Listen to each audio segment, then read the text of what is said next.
तो दोस्तों आज हम फिर से आपके लिए लेकर आए हैं देश दुनिया की सभी ताजा बड़ी खबरें। फटाफट एक एक कर विस्तार से आज आपको बताएंगे, तो वीडियो को अंत तक जरूर देखें। दोस्तों वीडियो बनाने में हमें काफी मेहनत लगी है, तो वीडियो को दिल से लाइक कर दें। जी दोस्तों, पहली खबर में आपको बताएंगे कि केरल सरकार ने बकरा ईद के मौके पर लॉकडाउन खोलने का किया ऐलान और नमाज पढ़ने की मुसलमानों को दी इजाजत। तो हिंदू संगठनों ने किया जमकर विरोध, सुप्रीम कोर्ट जाने का किया ऐलान। तो वहीं आपको बताएंगे दोस्तों कि अफगानिस्तान में मोदी अमित शाह को लगने वाला है बड़ा झटका।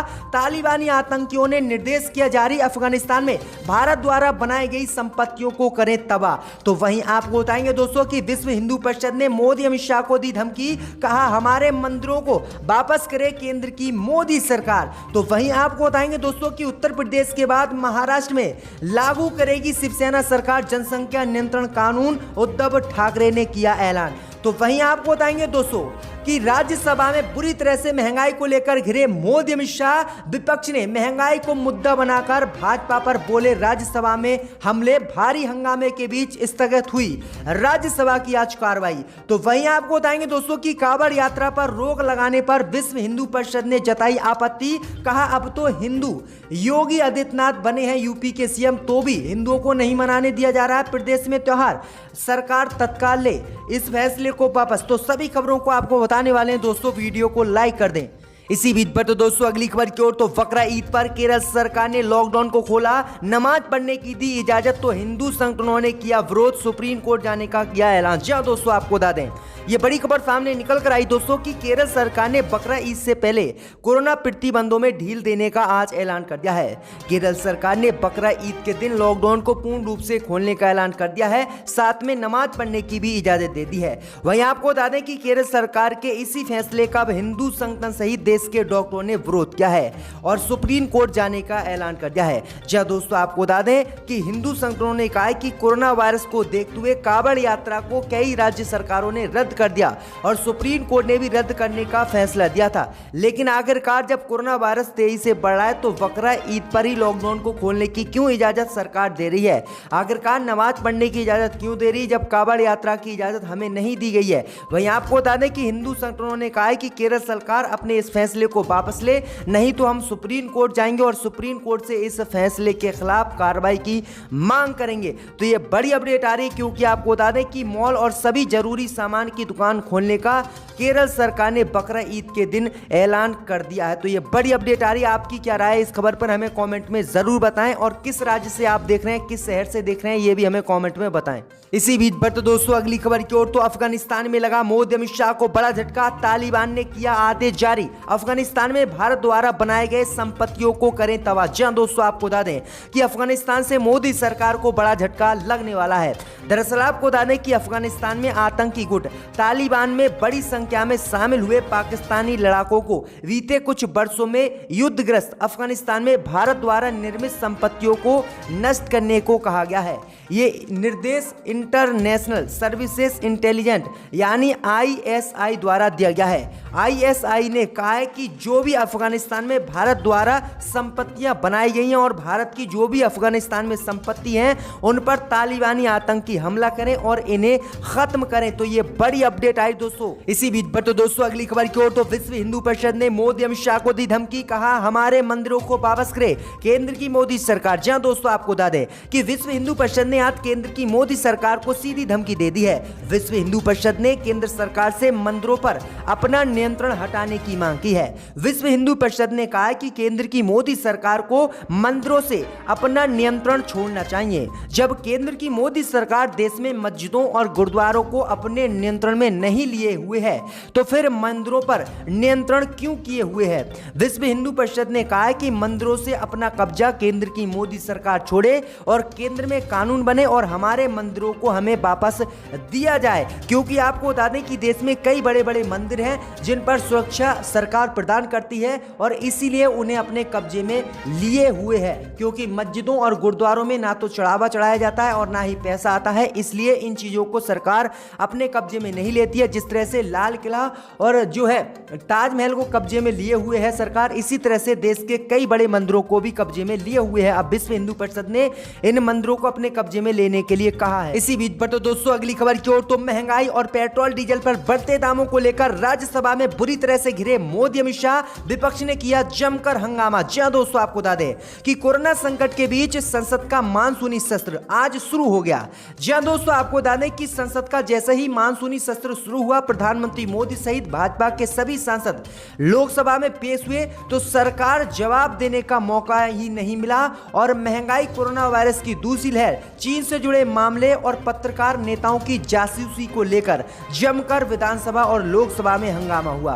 हंगामे के बाद राज्यसभा की कार्रवाई दोपहर 12:30 बजे तक स्थगित कर दी गई और लोकसभा की कार्रवाई दोपहर 2 बजे तक स्थगित कर दी गई। राज्यसभा की कार्रवाई दोबारा शुरू होते ही सदन में फिर से हंगामा शुरू हो गया। प्रधानमंत्री नरेंद्र मोदी उच्च सदन में अपने मंत्रिपरिषद का परिचय भी नहीं दे पाए और विपक्ष ने मोदी को बोलने भी नहीं दिया और कड़े कड़े सवाल पूछे, जिसके बाद बुरी तरह से मोदी अमित शाह जो है राज्यसभा में घिर गए हैं आज।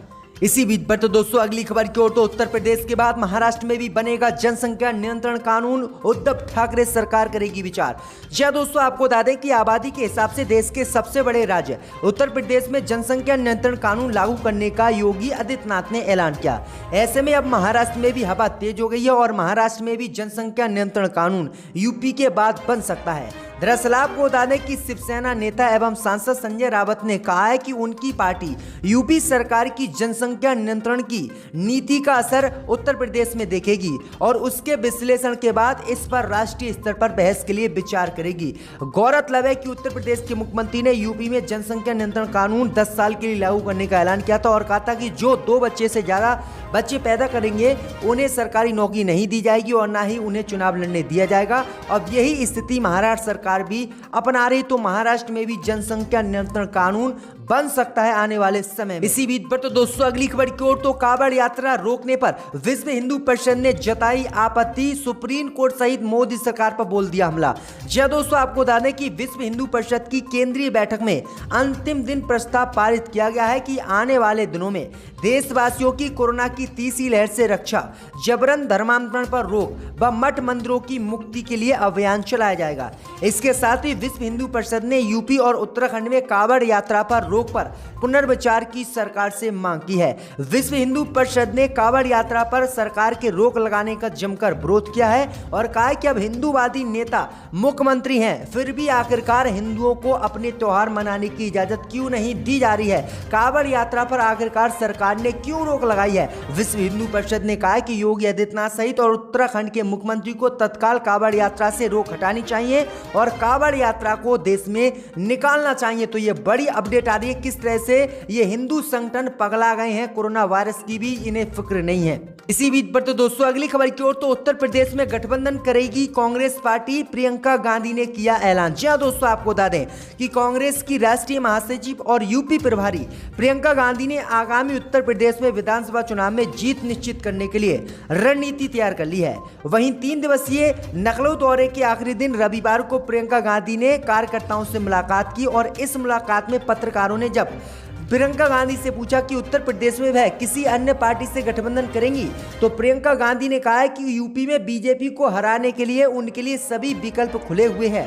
अगर कोई पार्टी कांग्रेस पार्टी से गठबंधन करती है तो वह गठबंधन करने के लिए तैयार है, क्योंकि हमें उत्तर प्रदेश में भाजपा को हर कीमत पर हराना है। तो ये बड़ी अपडेट आ रही दोस्तों, बड़ा ऐलान यूपी में कांग्रेस ने किया है। अब उम्मीद जताई जा रही है कि असदुद्दीन ओवैसी और ओम प्रकाश राजभर की पार्टी से प्रियंका गांधी गठबंधन यूपी में कर सकती हैं। इसी बीच पर तो दोस्तों अगली खबर की ओर, तो पेट्रोल डीजल की बढ़ती कीमतों के खिलाफ साइकिल से संसद पहुंचे टीएमसी सांसद, भाजपा की बड़ी मुश्किलें।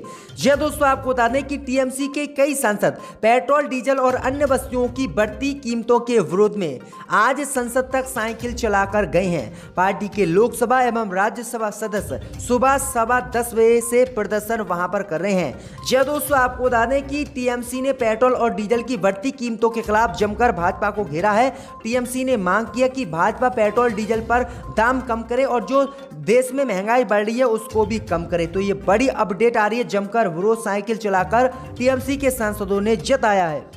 इसी बीच पर तो दोस्तों अगली खबर की ओर, तो आतंकी संगठन सिख फॉर जस्टिस ने वीडियो जारी कर दी धमकी, कहा भारत के कर देंगे टुकड़े टुकड़े। जी दोस्तों, आपको बता दें कि आतंकी खालिस्तानी संगठन सिख फॉर जस्टिस ने एक वीडियो जारी किया है। इस वीडियो में आतंकी संगठन के सरगना गुरुपंत सिंह पन्नू खुलेआम मोदी सरकार को धमकी दे रहे हैं और कह रहे हैं कि 22 जुलाई को किसी के हाथ में तिरंगा नहीं होना चाहिए, भारत के टुकड़े टुकड़े हम सिखों को कर देना है। दरअसल आपको बता दें कि 22 जुलाई को किसान संगठन संसद का घेराव करेंगे और संसद घेराव की आड़ में पन्नू लोगों को भड़काने की कोशिश कर रहे हैं। दरअसल आपको बता दें कि खालिस्तानी संगठन फिर सिख फॉर जस्टिस लगातार भारत से अलग देश सिखों के बनाने की मांग कर रहा है। पंजाब को अलग देश बनाने की सिख फॉर जस्टिस मांग कर रहा है, लेकिन भारत में इस पर बैन लगा दिया गया है। इसने कहा है कि जब आजाद भारत हुआ था तब मुसलमानों को पाकिस्तान दे दिया गया था, हिंदुओं को भारत मिला, लेकिन सिखों को कुछ भी नहीं मिला है। इसलिए हमें दुनिया में अपनी पहचान बनाने के लिए अपना अलग देश बनाना होगा और पंजाब को अलग देश बनाने की सिख फॉर जस्टिस मांग कर रहा है काफी समय से।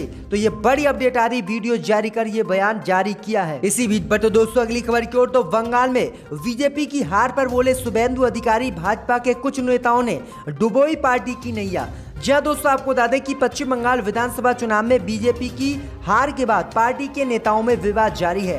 विधानसभा चुनाव के बाद पूर्व अध्यक्ष और पूर्व राज्यपाल तथागत राय पार्टी नेतृत्व पे निशाना साध चुके हैं। अब विधानसभा में प्रतिपक्ष के नेता शुभेंदु अधिकारी ने पार्टी की हार के लिए कुछ लोग के और ओवर कॉन्फिडेंस को जिम्मेदार करार दिया है। उन्होंने कहा है कि उत्तर प्रदेश के बाद जिस तरह से यहां पर पश्चिम बंगाल में 170 सीट और 200 सीट जीतने का भाजपा नेता दावा कर रहे थे, लेकिन उन्होंने मेहनत नहीं की और इसलिए भाजपा पश्चिम बंगाल में चुनाव हारी। तो ये बड़ी अपडेट आ रही दोस्तों।